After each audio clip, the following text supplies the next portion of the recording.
kemudian bapak-bapak perwakilan dari Kementerian Pariwisata Indonesia, Kepala Syah Bandar, pimpinan.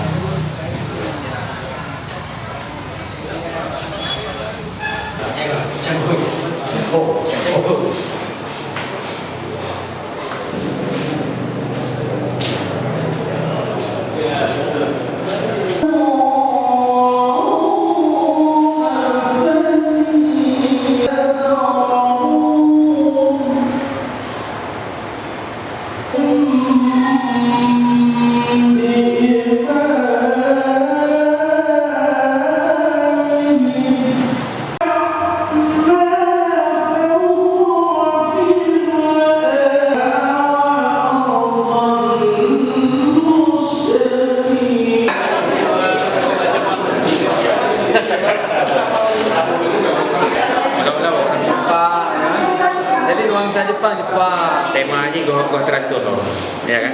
Campur-campur. Jepang, ini ruangan apa? Ini Belanda.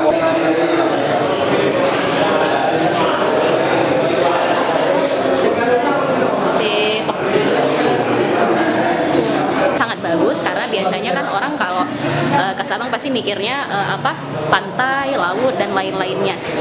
Malah dengan kehadiran ini kita bisa menunjukkan bahwa Sabang ini penuh dengan catatan-catatan sejarah, tempat yang historis kayak misalnya rumah-rumah zaman masih banyak. Terus misalnya peninggalan-peninggalan sejarah cukup banyak kayak ada benteng, terus rumah-rumah tua juga banyak saya temuin.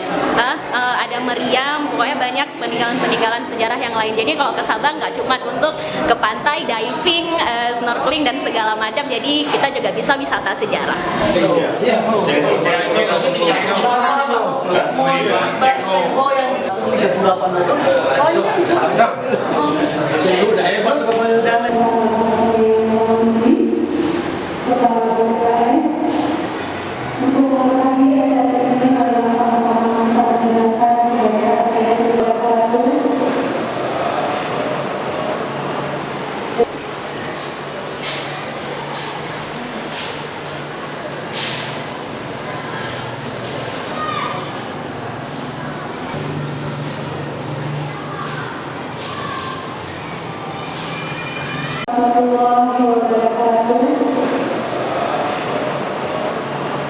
Nah, ini masih tahap awal. Kita akan coba kontak ke Museum Belanda mungkin, karena saya dengar di Belanda memang banyak cerita sejarah mengenai Sabang ini.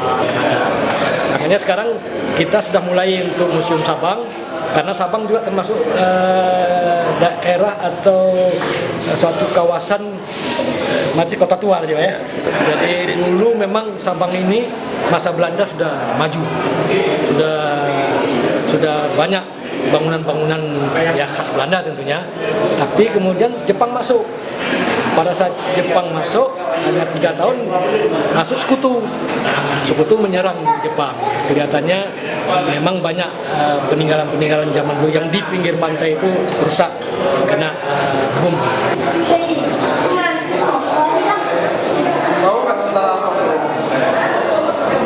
Tentara Jepang kan?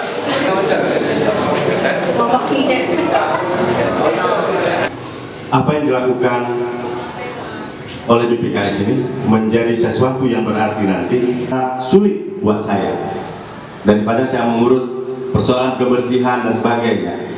Kenapa?